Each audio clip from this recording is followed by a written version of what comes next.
Hey guys, welcome back to the channel Red Dirt Designs. I know it's been a few days, so what I'm doing is I'm going to explain to you guys what's going on here in my life, and it's going to be a cool transition, and I'm going to make a lot of cool changes. I'm still going to do airbrushing, cricket, all the fun stuff that I've been doing, arts and crafts, different things that I've always kind of done.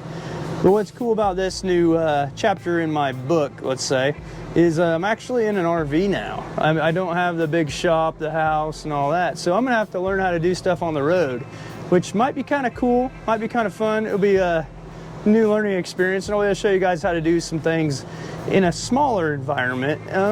Maybe got an apartment, something like that. It would be good to have this option of what could you do if you're in an RV? Could you airbrush? I don't know. We're going to find out together. So I've actually started purchasing some things, and I'm experimenting with some things, and I found some really cool things out there that actually are going to make this possible.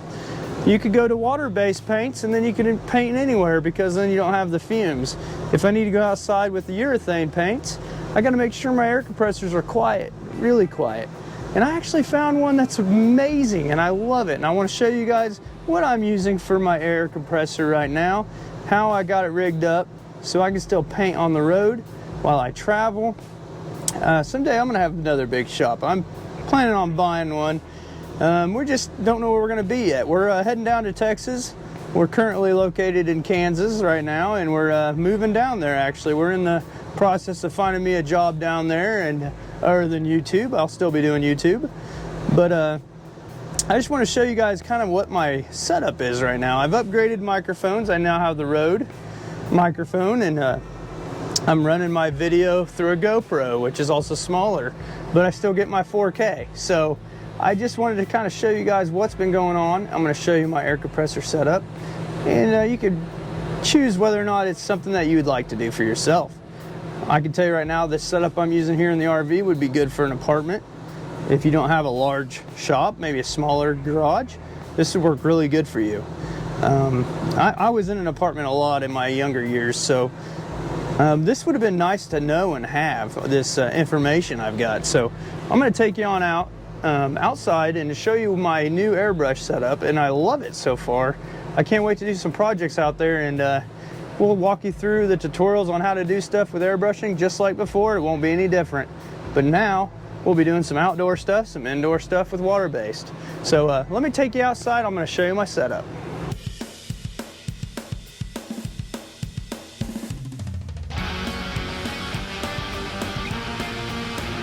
Welcome to my new home.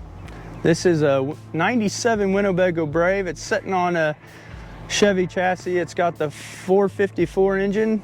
But anyway, we have the outlet outside now, so I can plug in my air compressor. This is the California Air Tools air compressor, and I'll have a link in the description for this. I just can't wait to show you guys how impressive this thing is. Release some of the air out of it. All right, and then now listen. That is quiet. I can literally talk to someone without raising my voice, without talking any louder. It is the quietest air compressor I think I've ever owned that wasn't like one of them, you know, those tiny miniature air compressors for like airbrushing and stuff. But honestly, it's just as quiet. It's the same, but it's got a little larger tank on it, so I'm actually able to get a lot more airbrushing time before it kicks on. So I really like this. This is a great option for an airbrush artist. I actually think you can take this anywhere. It's small, it can fit in your car. So I love it. And I just plug in right here, and I can run my Wade clips. I can sit here and chill in my lawn chair and just kind of doodle around here now. So I love it. And just run this moisture trap here. It's simple, it's small. So you can just do that. I might put another moisture trap here just past. But I'll show you my old setup in my big shop, and you can compare the difference because either one will work, but this one here is great for like a person that's just kind of maybe getting started in it. This is a very affordable air compressor. It's around 150 bucks or so, I think.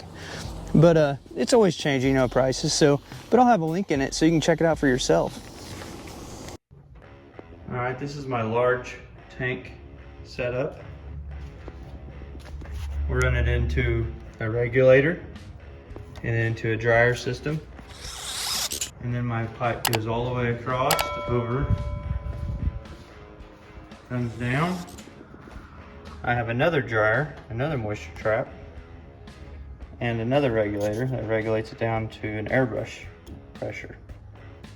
And I just have a quick connect here to connect it in. And that's my large setup.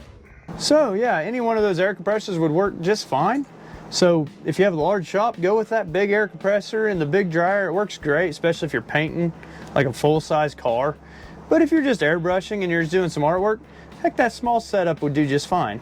So I just want to show you both my setups. Obviously, I sold that big shop that I showed you in that video, so I no longer have that one, but I thought it would be interesting to show you my old setup that I did all my videos up until this point with. So from now on, it's going to be on that smaller air compressor, and I bet you I can turn out some pretty good artwork. We'll just have to find out. So tune in, don't miss. I got some really awesome videos planned coming up real soon. Hopefully in the next few weeks, I'll have another one out for you guys. Until then, thanks for watching.